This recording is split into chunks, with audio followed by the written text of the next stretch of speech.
Ranking Indiana football sixth in the AP Top 25 is disrespectful. In this episode of the Big Ten Huddle presented by FanDuel, I'm going to show you exactly why that is. And no, I'm not saying Indiana should automatically be number one. I would personally have them there, but just because they won the national championship doesn't mean they're automatically number one. There's legitimate questions about this team. Fernando Mendoza is gone. Some major pieces from last year's roster is gone, and Ohio State and Oregon are loaded. But sixth, you still have maybe the best offensive line in the Big Ten, maybe the best defensive line in the Big Ten. After what Indiana has done over the last 2 years, sixth feels less than careful analysis at this point, and more like people still waiting for Indiana football to turn back into what Indiana football was that they remember. And here's the first number that makes this ranking look strange. FanDuel has Indiana at plus 370 to go undefeated. That is the third best price in the entire country, and it's the best of any team in the Big Ten. Think about that contradiction. The AP poll says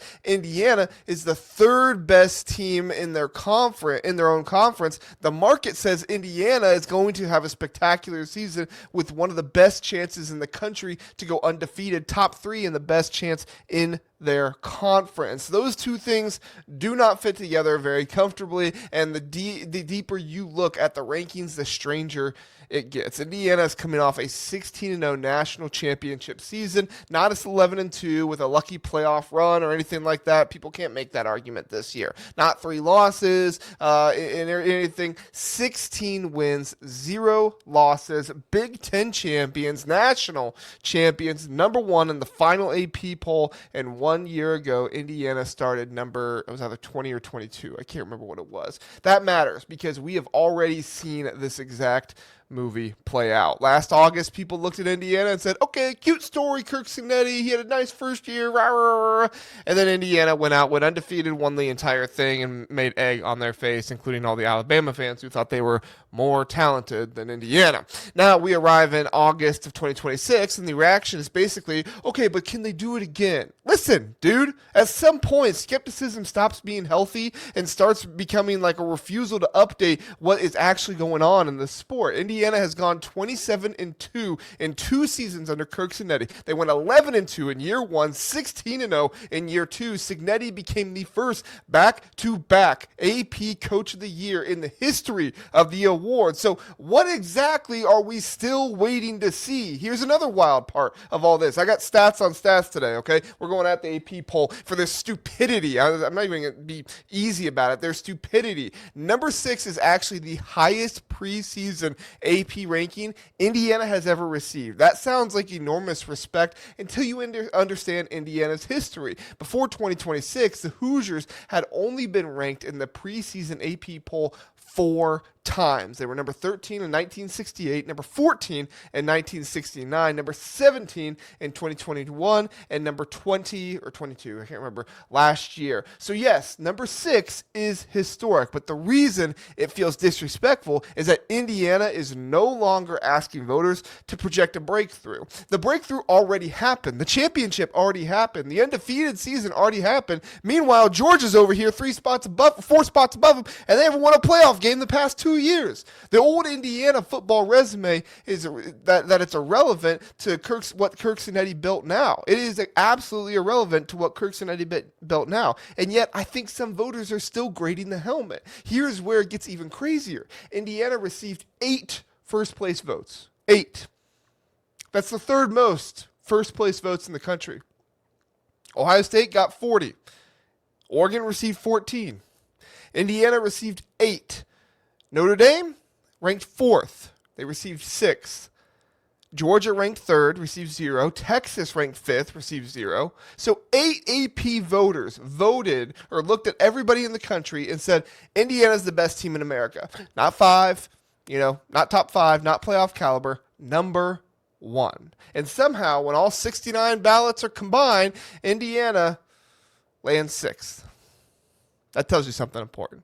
That tells you something about the way that people are thinking about this program and how divisive it is right now. There's a group of voters who fully believe what Indiana has become, and they are all right, A-okay in my book, because I'd have Indiana up there at number 1 too. And then there's another group that is still heavily discounting them, and that's why this ranking feels different from a normal number 6 ranking perspective. Indiana is probably one of the most polarizing elite teams in the poll. Some voters see the defending national champion here. Others see them as a program that lost its Heisman Trophy quarterback and assume regression is coming. Now that quarterback question, they think it's real, right? Fernando Mendoza was incredible. He won the Heisman. Replacing the level of quarterback play is not a small thing. So I'm not saying it's not a question at all, but they're trying to make it into a bigger question than it is. You have Josh Hoover, who doesn't need to be Fernando Mendoza this season. I actually think this team is more talented around Josh Hoover than the team was last year. And that might be the biggest mistake people are making, is not realizing that. Indiana does not need to recreate every detail of last season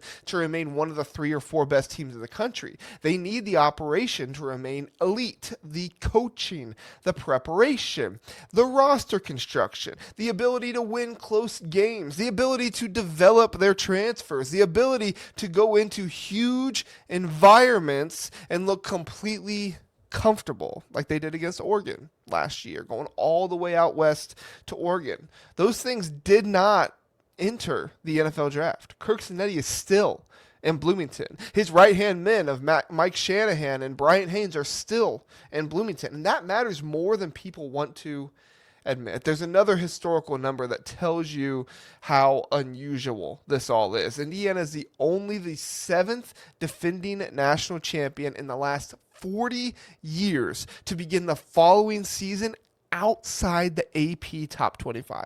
Michigan did it in 2024 when the Wolverines opened at number 9. That's also because they lost their entire coaching staff. They literally lost their entire team. But generally, when you win the national championship, voters give you the benefit of the doubt, right? Indiana is not getting much of that benefit. And I understand why Ohio State is number 1. Like, I get it. I think Ohio State's going to be a phenomenal team this year. They have a lot of guys, coming into the program. So it is a little strange to me, but I get it. I understand why Oregon is number 2, but they also lost some coaches. They lost their coordinators. This is not some blanket conspiracy against the Big Ten anymore. The Big Ten has 8 teams in the top 25. The Big Ten literally has the 2 top teams in the poll, and the conference has won 3 straight national champions, and I think the conference is getting credit for that. My issue here is that Indiana is not getting credit for winning that. My issue is with Indiana specifically because Georgia is 3rd with 0 first place votes. Texas is 5th with 0 first place votes. Indiana was 8th, has 8 people say it should be number 1, and is the defending national champion, has a coach who is 27-2 there, and has the best FanDuel price in the Big Ten to go undefeated. And we're supposed to believe number 6 is right? I don't. I don't by a long shot. I think Indiana is being penalized for losing players while other programs also lost players, but people think apparently those programs are going to be able to put it together better, which is astounding to me. That's the part I can't get past here. Indiana has proof. Other teams have projections. Indiana has a trophy. Other teams have recruiting rankings. Indiana has 27 wins the past 2 years. Other teams have roster potential. At some point, actual football has to matter more than the logo on the helmet and the star ratings on the players. And maybe Indiana finishes 6th. Who knows? Maybe they lose 2 games. Maybe they don't make the playoffs. Maybe replacing Mendoza is harder than I think it is. All of that is possible. I wouldn't say it's likely, but all of that is possible. But preseason rankings aren't supposed to predict which team will look, most like its historical brand. They're supposed to tell you who the best teams are entering the season. And if you're asking me whether 5 teams have earned more of the benefit, not that you think they do, have earned more of the benefit of the doubt than Kirk Cinetti's Indiana program right now? No, you're crazy. You're crazy. Not after 11-2, not after 16-0, not after a Big Ten championship, not after a national championship, not after everybody underestimated them last August and spent 4 months trying to, 4 months being proven wrong. Indiana being number 6 is just straight up disrespect because Indiana fans suddenly deserve special treatment. It's disrespectful because the evidence says this program has earned more respect than that. And the funniest part is that the people putting money behind their opinions may already understand it, right? You can go put the money down on it. Indiana plus 370 to go undefeated. Best in the Big Ten, third best in America. The AP voters can rank them sixth, but nobody should be surprised if Kirk Cinetti spends another fall making that ranking look absolutely ridiculous. And if you want more straight Big Ten football analysis, like the video, subscribe more for the Big Ten Huddle. Every time the AP poll comes out, I can almost guarantee I'm going to have a problem with it. And we be putting out a video here. Normally we talk about the whole thing. Obviously in this video, the Indiana disrespect was just so incredible that we had to talk about it. But let me know, where would you put Indiana, the national champions from last year? Where would you actually rank them in the AP poll? Let me know down in the comments. Like, subscribe. We appreciate it. Have a good one. We'll see you next time.